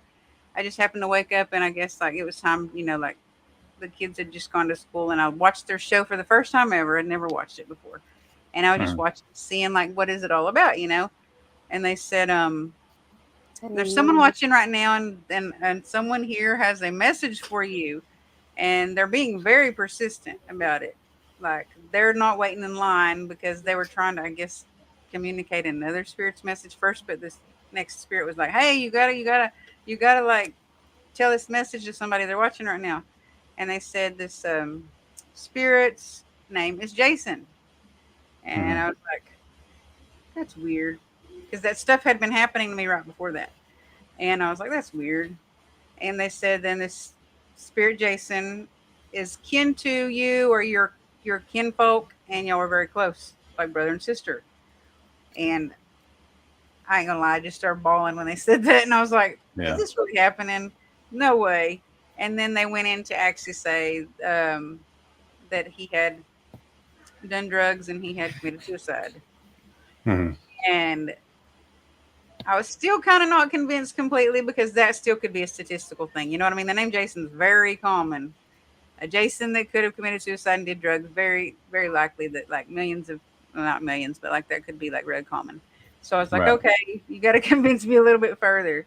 And they said, he wants you to know that what happened to him is not your fault and that you couldn't have done anything to change it and that you've worried about it all these years and like blamed yourself all these years and that you have to know and you have to let go of it that you couldn't have changed it. Because what had happened is I was in Greece on military orders working on a Navy base in Crete, Greece, and Mhm. there it's 8 hours difference there than it is here. So like it was nighttime when I was asleep and it was daytime here. Right. I'm just telling you this because you said you're skeptical and I was skeptical and this happened and it like completely like started to change my mind. So I was asleep Mhm. and he called me on Facebook Messenger. I didn't answer it because I was asleep because I had to get up at like 5 in the morning to go for duty the next day. And the next morning I woke up and I saw he had called me and I tried to call him back and he didn't answer. And I'm getting ready, getting ready to go report for duty. And my mom called me and she's like, "Hey, what are you doing right now?" And I was like, "I'm getting ready to go to work. What's up?" Can't talk very long. And she was like, Mhm. "Well, I need you to like sit down for a minute." And I was like, "What?" And she told me that my cousin Jason had hung himself. Mhm. And Sorry I for had your always loss. blamed myself. Huh? Thank Sorry for you. your loss. I'm I sorry. had always blamed myself because he had called me, and I was always a person that he called when he had problems going on to talk to Mhm. him and like to kind of like help him out. And I didn't answer the phone, Right. so for like years I blamed myself. So when she said that message, then I was very convinced that that was my cousin. And after that, I started doing paranormal stuff, and Hmm. more weird things like that happened. So Right. Yeah. Yeah. Like my skepticism when it comes to things is just, I'm naturally skeptical of everybody, like whether it's paranormal or not, or, yeah, um, I get what you're saying. Yeah, so like, even like, for instance, Kim coming forward, Dave, I was skeptical of who they were. I had to vet who they were, things of that yeah. nature. With mediums and stuff, I'm I've still never, skeptical of mediums. yeah, I'll be honest, I never talked to one. So I can't say, yay or nay or any of those things. I've never had a reading or anything like that done to me personally. And so, um, I open to it, like to the possibility of it being real. But like I said, I've never talked to anybody who claimed to have been a medium and then wanted to tell me some information. I did have one of my friends Thank you. whose mom did cards one time, and like I don't think they were tarot cards. I don't know. Believe maybe Like you, Oracle. huh? Maybe Probably oracle Oracle. cards. Maybe it was like There's all kinds of cards. There's like several different kinds of cards. right. I don't know, and they had told me some weird stuff, and you know I thought it was pretty vague about the past stuff. But the future stuff was interesting. They had told me that somebody I knew was going to end up passing away, and somebody I knew ended up passing away. And so that was probably the only thing. But even at that, the information surrounding that, outside of somebody that's passing away soon. I mean, that's that people pass away a lot, or every day people are passing away. And so she said in the next year, it happened within the next year. Hmm. Uh, you know what I'm saying? So I don't know. She said this was somebody I was close to. I really wasn't.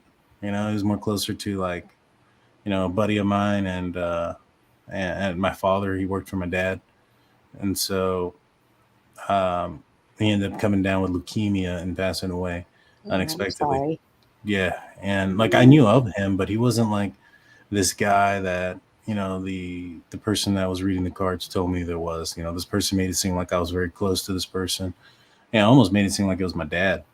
And so, some of the things they said, like, oh, he tells you what to, gives you advice, and you never listen to him. And I'm like, well, shit, that's my dad.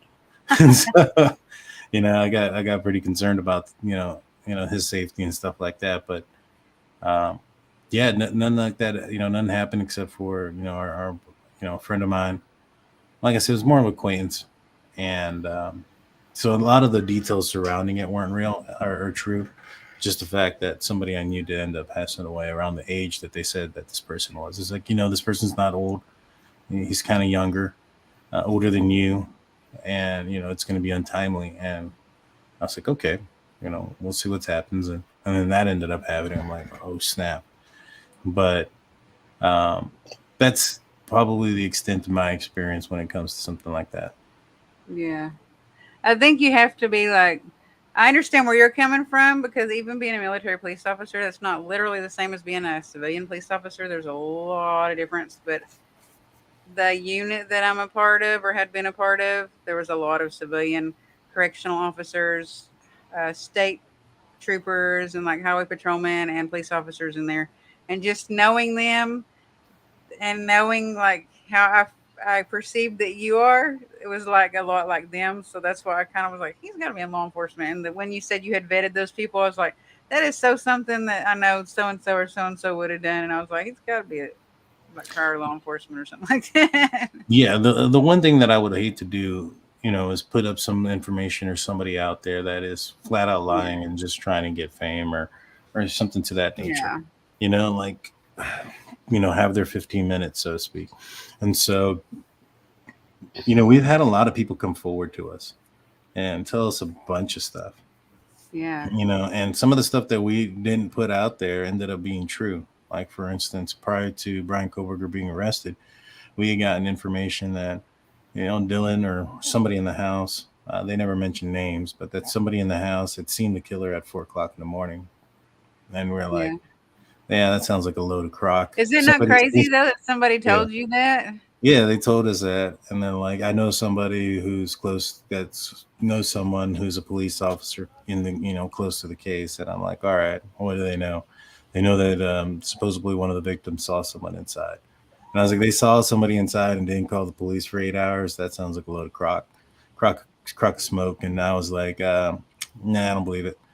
I was like, there's no evidence behind it. And then sure enough, Brian Koberger gets arrested. And I was like, well, I guess we were wrong. I guess, that's one thing that me, Blue, and I talked about. Like, I guess because we call them, like, some of these folks, like, the Reddit, because they'll send us things off of Reddit. We even said, like, well, I guess Reddit got one right on this one because we didn't see that coming. It kind of took us out of left field when we found out that somebody inside the house had seen someone. Yeah. And so, I think that like it's hard with everything that's going on to read him like as an intuitive person. It's hard to read him because mhm. something's off there with him. Like something's gone there. It's like not there. Like With hollow. Koberger, Does that mean like make sense? Like inside it's hollow. Like there's not right? a soul or there's not a self, a sense of self or something like that. Does that make sense? Yeah. Like that's how I feel toward him. But like something in me, like in my bones, and I could be wrong. I don't know. If I am, I'll feel stupid. But in my bones, I just feel like that he did it. Like there's like in my bones, deeply in there, I feel like he did it. But there's something that you can't see. Usually, you can like feel someone's life essence inside of them, and when it leaves, you can feel their spirit essence. There's like a lack of something there that he should have that he doesn't have, and I don't know what it is. Literally, like I mean, it's possible. I mean, he's come out supposedly and stated, while he was under certain drugs for his, vision issues and things of that nature, the that snow, visual snow. yeah, that it made him feel empty and hollow, and that he knew that he was like a piece of crap towards his dad and things of that nature, and yet he couldn't change those things about himself. So I mean, those things are possible. Um, you don't. If he did commit this crime, then what kind of normal person would go commit a crime like that? So he's definitely, if it is him, something's definitely wrong with him. Yeah. Well, is there anybody want to ask anything else? I told these guys they got to be held hostage for an hour and a half, so they might have stuff to do now. Well, I was like, an hour or an hour and a half. Lack of conscience, either that or something that has to do with your soul that when it's tethered to your body when you're in your human form, like there's something that's not the same there. That's the same with like these people that I'm looking at have that. There's something different with him, and I don't know what it is. And I'm not like saying that that's terrible or evil or I don't know what it is. I can't even identify it. I can only explain it in the way that I did. It's just different. It's like, oh, there's just something off there and it's missing, and I don't know what it is. I only usually feel like that with people that are either really messed up on drugs or they're not alive anymore, and it's like a hollow body. But I think a lot of it has to do with, like, I see it with a lot of ex drug users. Um, th- they have like they're missing like their emotions. Yeah. Like they're just, Which would be conscience included, would be part of your emotions, right? yeah, like they're just like just there. Like Like your motherboard of emotions, maybe, sort of. I don't know. I get the same feeling when I look at him that I did when I would look at Charles Manson. yeah, got that dead stare. I don't even it's have quite that same possible. feeling. I have a different feeling with him, but I don't know what it is. I'll say this, like, when they arrested Koberger, me and my father were out of town. We were on a trip to Pittsburgh, Pennsylvania. And I showed him a video. I was like, hey, this is the guy. This is the case we're talking about. And this is the guy they ended up arresting. And he looked at him and he said, damn, that looks like a guy that you would expect to have committed this crime. It kind of does, And I was just like, you can't, just somebody's but you can't appearance go on that alone. obviously Yeah. isn't the only thing. But, he mentioned his eyes and some of the things, his appearance and, his stare. But, I don't know if he did it or not. I think the DNA on the sheath and his phone activity around the time of the commission of Yeah. the crime kind of lead me to believe that he probably did, you know, Yeah. but And I if don't he know. followed them on everything and he multiple times tried to contact them and reach out to them and say, hey, you want to hang out? And they ignored him, that's Well, like, apparently he wasn't disrespectful oh no, or I didn't anything think he like was that. disrespectful. So I think they said that he was only, consistent when it came to those type of things. And just to play devil's advocate, if he did, like, let's just say, swipe right on one of these girls on Tinder, right? Because Tinder's was one of the deals in the search warrant, and that was for Maddie, Kaylee, and for, I believe, Ryan Koberger. And so let's just say he did, swipe right, and at one point, those girls or one of those girls swiped right on him, and maybe they're not active on it anymore. That was just something that happened in the past, and he built an infatuation with them based on Yeah. that, and attempted to contact them outside of Tinder, found them on social media and attempted to contact them, and that's why he was so persistent throughout that aspect, because he felt that they had swiped right at one point, and that at least that they were interested. And so Yeah. I can completely see that happening and being, the starting point. And one of the ways, also the fact that Maddie and Xana worked at Nomad Greek, which is a restaurant that, if you look up vegan restaurants in the area, is the top Yeah. one that populates. So there's a lot of reasons or explanations as to how he came in contact with them or And I found do them. not believe that the manager said he had never been there. I don't really believe that. How do you know? How would they know? I mean, like, Huh? how would they know that he's never been there? I I don't don't Yeah, think know that the because they're not there manager. 24/7. They don't live there. yeah. Exactly. Like I work where I work, and people are like, "Yeah, I went to your work." I'm like, "Oh, okay. Well, I wasn't there, so I didn't know you were there." Yeah. Yeah. Yeah. I've gone to Blue's work, I don't know how many times, dressed like an elf, and I can't find him. Just kidding. It's Buddy funny. the Elf, that is. If you guys haven't seen Elf, it's a good movie. Yeah. Yeah, she knows. He's a good actor. He's funny. Yeah. Well, you guys have anything else that you want to add? Just that. I think this case is gonna. We're probably not gonna hear much for a while, just because of the fact that that he was indicted. There's no preliminary hearing. I think we're gonna get an arraignment. He's going to plead guilty or not, and then there's gonna be a bail hearing, which I doubt he's gonna get one. And if he does, it's probably gonna be way out of his means. And Yeah. so, after that incident or instance, it's probably going to be few and far between when the information that comes out in that situation. Oh, of course, Adam. We'll definitely come back again.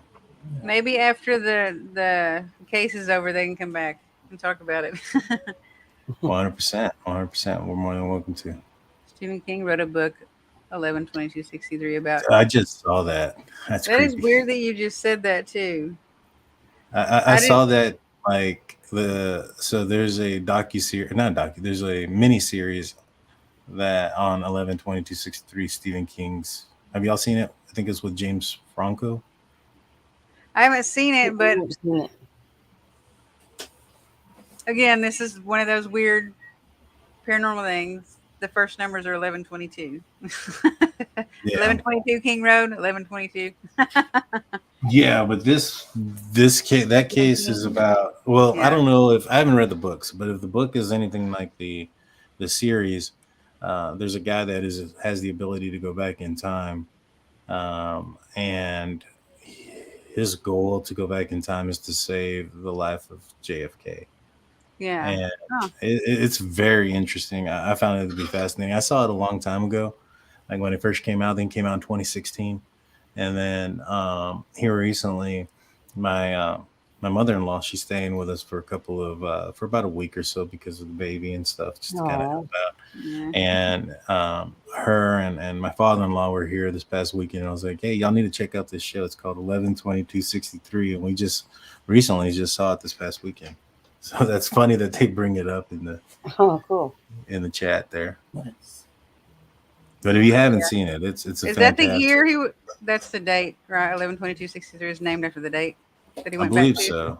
I'm guessing. That's not the date that he went back to, but No. I think that's the date that That Kennedy. JFK was killed. the Kennedy was killed. Yeah. And so that's a really good movie. Let's see. 11/22 King Road, JFK. That's what I was saying. The name Stephen King was in there, and it said 11/22/63.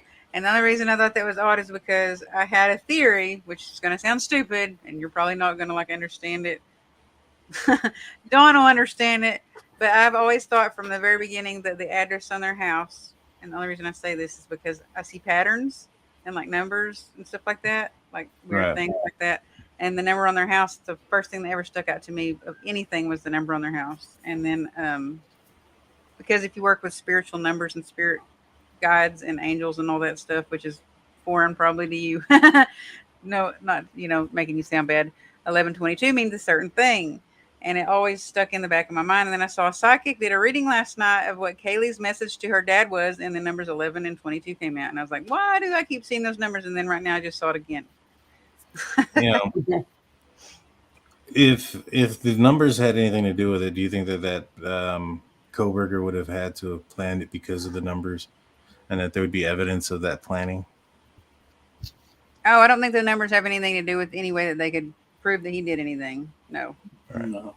Mm. No. I don't think that he thought that way. I don't know him that well. I mean, obviously, I don't know him at all. Right. I mean, he It's is OCD, but I think he was stalking the girls. Yeah, I don't think that the numbers had anything to do with him. Just like in the spirit world, 11/22 means a certain thing, and I saw it on their house, and then I had seen it again Gotcha.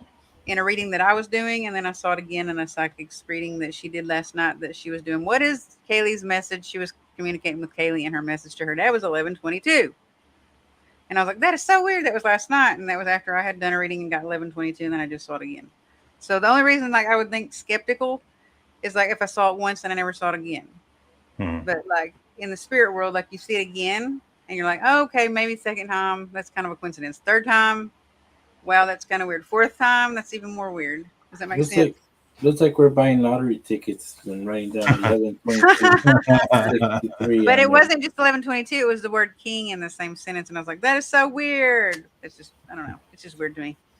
Not everything means something. It has to be like a repetitious thing to me. It Gotcha. has to be Thank you. 4 or 5 times. You got to see it. Like if I see the name Um, Xavier tomorrow and I see it like the next day and the next day and the next day and the next day, maybe it's possibly like some kind of spiritual sign. Gotcha. Maybe not. Understood. Yeah, I don't know. I think that if there's numbers involved, it's purposely planned that way.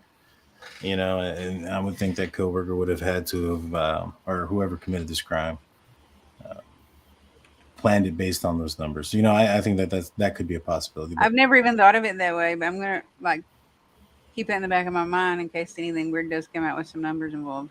right, right, Yeah. I don't know. I'm just holding back my opinions and what I think I'm not until sure what that means. all the Yeah. evidence comes out. Bye, Adam. Have a good night. and I get that. Approach. It's a good Was one that to today? have. You can't be you won't be wrong until then. You know what I mean? You can't be I wrong. know. Yeah. I can't be Without wrong. a doubt. I'm holding back. I mean, I've had my theories, but they've been wrong. You Yeah. know, I don't know who that is. they've Casey. been proven wrong. Rapper? You know, I just Yeah. in the past. So Yeah.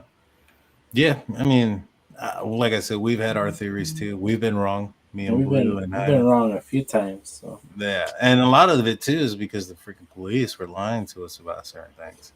When they came out initially saying that they didn't know how the perpetrator got into the house, whether it was through the back sliding door or another window. Well, it couldn't have been the window that Dylan was in because Dylan was in that room. So the only other window that I could have fathomed that was possibly, a possibility is the one that's Xana's bedroom window on the second floor, because there was a ladder that was propped up against the ledge there that led up to that window. And we've seen a bunch of body cam footage of that house, and that ladder isn't propped up against the wall there; it's Yeah. on the ground. And so we had assumed maybe perhaps somebody did make entry into that room at one point, and whether it was before or while people were out or after people were asleep, we thought that was a possibility there. But come to find out that wasn't the case. The entry room was, or the entry point and the exit point was apparently the back sliding glass door. Yeah. thanks, I think you Deborah. guys. Which would be a lot easier because if you are trying to like do this smash and grab in like 9 minutes, climbing up a ladder is going to take a little bit of time for you to do it, Right. tactically and not like fall and try to be in a hurry and get in there with nobody hearing anything. I don't know. Now, what does make sense to me is that maybe perhaps after the fact, like if people did show up at that house, and let's just say Koberger locked, and I say Koberger because he's the person that's been alleged to have committed this crime.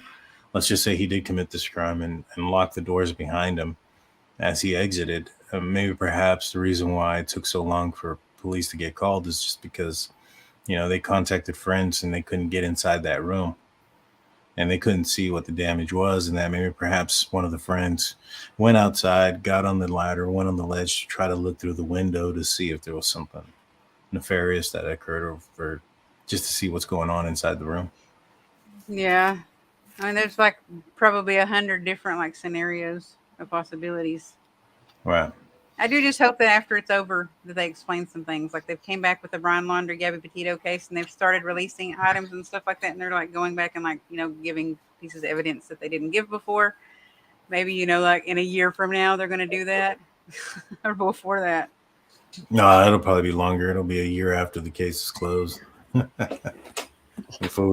We'll probably get a lot of things if it goes to trial during the trial, kind of like the Alex Murdaugh case. We figured out a lot of Yeah. it.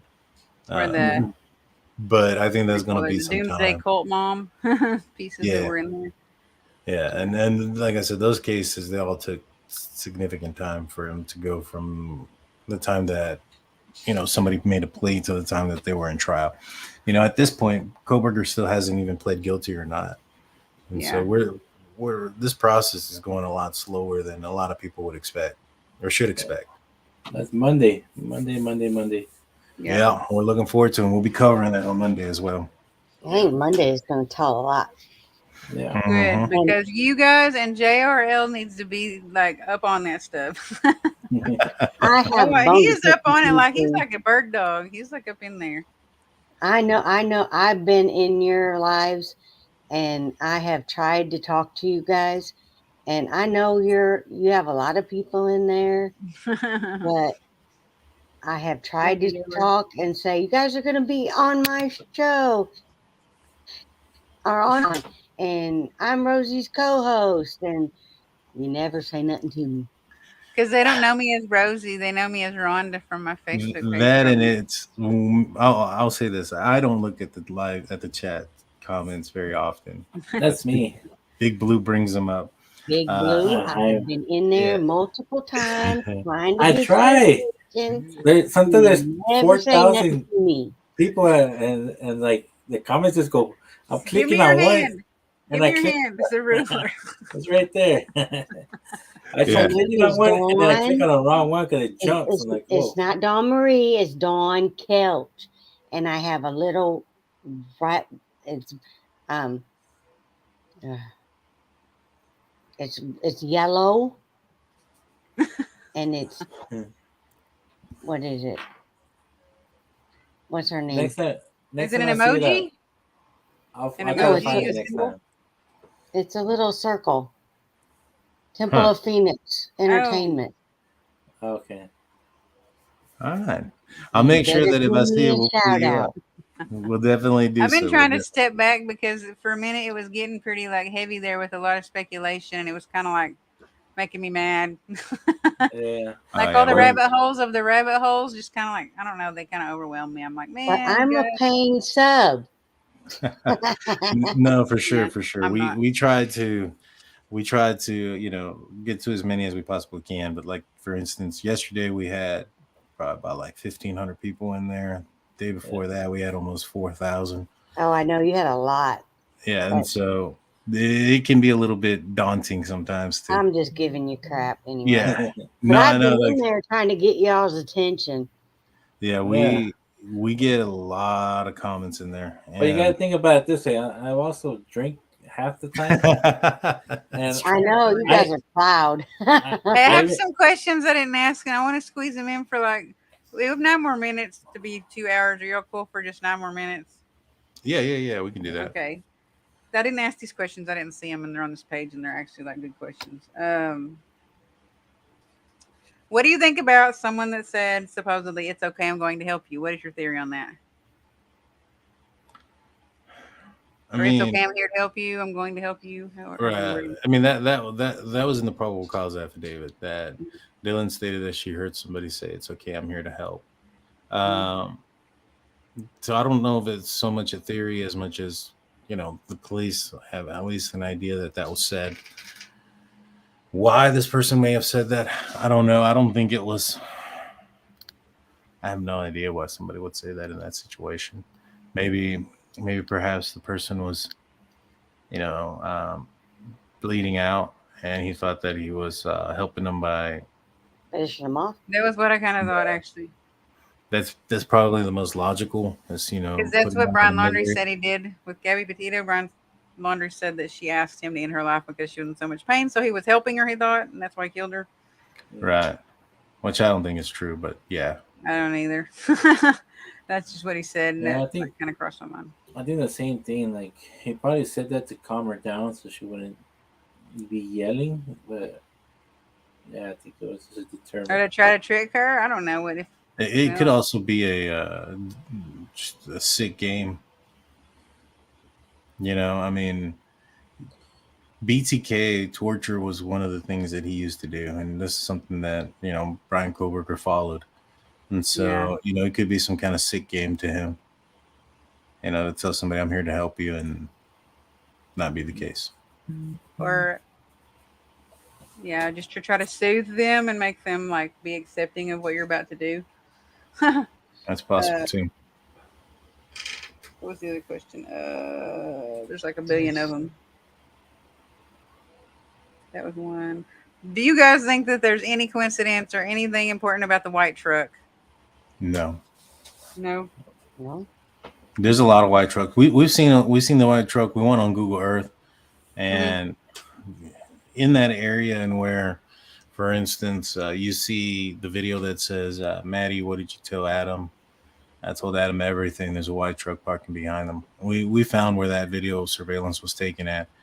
And when you go on Google Earth and get on the ground floor, there's like 20 white trucks in that area, just alone Yeah. there.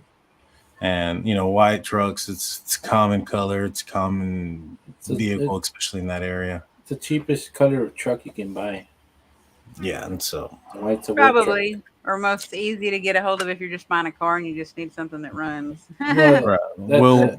that's the work truck is white, so they're the cheapest ones. That, and like if you go out there and look at vehicles out there today, any vehicle that is just like a common brand, nothing that is super spectacular, like a Porsche or a BMW or things of that nature, most of them are usually white, black, or gray. That's been a very common color. Yeah. Go test it out when you're out driving around. How many cars I'll you'll say see for on the sure road? there's a lot of black vehicles. Yeah, white, black, and gray are the three most common colors that there is. That was one of the questions that I had written down. I wanted to know about.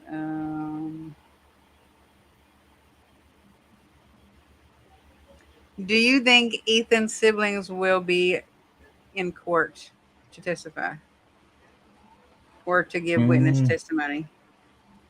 I don't think so. I'm not sure if there's much that Ethan's sister, like what they can do that will, for the case. They may talk when it comes down to like sentencing and things of that nature, and come forward and talk about, Ethan and his behalf if Koberger's found guilty when it comes down to the sentencing aspect. Yeah. But when it comes to the case particularly, I'm not sure what information that they would have that they would use their testimony for or against, Do you think drugs have anything to do with this case? I think that drugs was used in the city by a lot of people.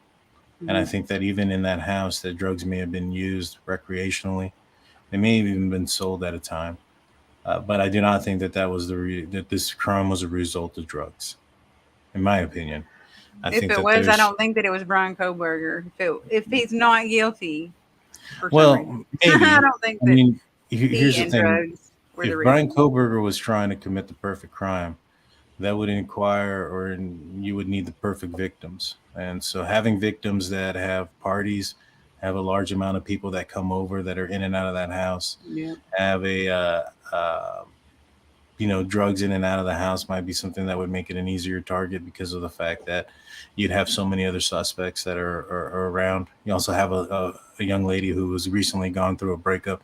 And so you have so many different avenues that this person could appear to be, that person Vulnerable. victim, so to speak. Right, exactly. They were vulnerable in many ways. Exactly. And so, and that's not trying to victim shame or anything like that. Yeah. None of those things that these young people were doing, in my opinion, should result in the manner in which they passed. Yeah. And so, nothing like that. But, what I'm saying is that, people choose certain victims, sometimes because of how access or how easy it is to become access to these individuals. And somebody, people that left their doors unlocked and had multiple people coming in and out throughout the night might be an easier place to hit versus a house that was locked up and not, participating in alcohol or drug use, things like that. Okay. And so, but yeah, I mean, and I've talked to Dave about that, and Dave is, his main concern about it is like, how did or why did certain people know about the incident before the police were called? Yeah. And he even said it himself, even if it was the drug aspect, like if they went out there to go take care of some drugs or clean them up, it doesn't take 3 hours to do that. No. I think Greg. Whoa. My screen just turned off. Crow needs to answer the Greek. Huh? I think Greek life needs to answer for some of that. They need to change. Yeah. Some of their rules. And, yeah, I don't disagree with that, Or put some policies in order. And if But Yeah, something like that change some happens ever again, policies. yeah, I mean, you know, they've always protected themselves like that, even when they have like the accidental deaths in the rush. I think there was a case a while back where one of the guys drowned, and then they covered it up and put him back in his bed, And then the next morning they finally called the police and saying, "Oh, so he didn't wake up. He was drinking heavy, and it was because they made him drink and swim across the lake, and he drowned in the lake," kind of deal. Well, there's a lot of crazy stuff that happens that people try to hide. that's true. That's Yeah, true. they need to change some policies. Yeah. So I don't know if drugs was the primary reason. But I'll say this.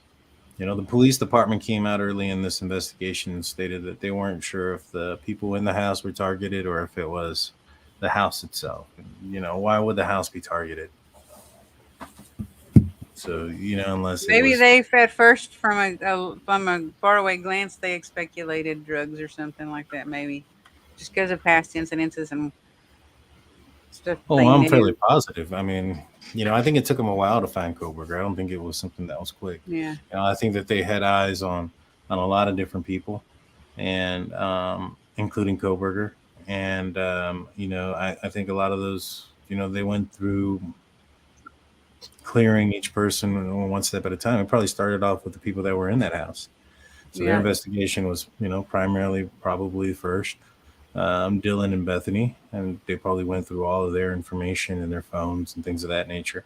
And then it probably transitioned to the boyfriends, ex-boyfriends, things like that, because those are typically the next in line that you would assume. yeah, And then it kind of went off from there. And when it came to Koberger, I strongly suspect that they had his citation, they had his phone number, and they had a warrant for the cell phone tower for the tower nearest to the King Road residence.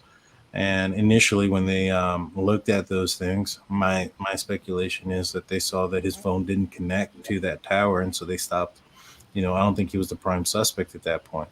I think when he decided to go with his pops back to Pennsylvania, that the police department thought that he was fleeing and were looking at him significantly harder based off of that. yeah. Because that's when everything starts to dwindle down. He doesn't take off until December 13th. December 23rd is when that warrant comes into play, as far as his GPS coordinates for his phone. All those things happen after that fact, after he left, Yeah. and in my opinion, it wouldn't have. The rhyme and the reasoning behind that warrant, which was just one, I don't think they have enough. But his description, the fact that he drove a vehicle, and his criminology background in forensics is what ended And up that being the study that reason. he did is pretty like I mean, I it, don't it goes know. along with what he was studying in school, and so Yeah, that was you pretty know, damning. Some of the questions that he was asking was pretty damning. I don't know. right. Well, he was also a criminologist that also was discussing or into psychological or psychology, and so if you're minor in psychology and you're wanting to understand why criminals are doing the things that they're doing, those emotions and those questions are things that you would expect to answer or want from a survey. And so just that alone, in my opinion, isn't enough to go infringe on his rights to go get his warrant for where his whereabouts throughout those times. But they ended up doing so. And that happened on the 23rd. I think they could have had that, on November 30th, December 1st, December 10th. They could have had that information. That information was available on out there prior to then. And so why it took almost a month for it to do that, if you go and read the Howard Bloom Airmail article, police, Chief Fry was pretty ecstatic about the white Elantra that was crashed in Eugene, Oregon. That was December 19th. December Yeah. 20th is when they cleared that vehicle. December 23rd is when they started going after Koberger and getting that warrant. And so all those things align in the timeline, in my opinion. So to me, just based on those things, I would assume that they didn't think that Koberger was prime suspect number one until he, in their eyes, fled with and took off out of the state, and that's what really turned the heat on, and it'll probably cracking the case. Have you guys Yeah, have you guys watched the Psychic Sleuth? I've heard of the psychic sleuth, but I've not seen their stuff. I No. haven't seen it either. Watch her. Go back and watch her before he was caught, Okay. and just She does not look like anybody that would have any way to get information or knowledge that was leaked from somebody. I'll tell you that. No, just I'll look into it. just Yeah, listen. I only Just just listen saw to her her. today, actually, or yesterday. I just actually stumbled upon her on accident, like yesterday or today, and I was like, "That's kind of crazy." I Yeah. watched her with my mom before they caught Brian, Wow. and then I went back and watched some after they caught him, and man, she was right on. Really? I'll go back and watch this. Yeah, Yeah, I think that was also I the follow reason. her too. I mean, I think that had a lot to do with it. That they were notified to notify. They were told to notify Greek Council before they called the police. I think that actually could have been a possibility. But anyways, it's after 10 o'clock, so thank you everybody for watching. Thank you guys for coming on. Maybe after this case is over, you guys can come back on. We can discuss it some more. Yeah. Sounds like a plan. Thank you so much for having us. We truly appreciate it. You're And welcome. we'll be Thank looking you out for you guys guys so in the much. live chat. We'll shout you out for sure. Thank you. Yeah, Thank be like they you. kept us on there so long. They know Nah. everything. No, it's quite all right. It's quite all right. And You all have a great night. didn't even get to ask y'all how you That's knew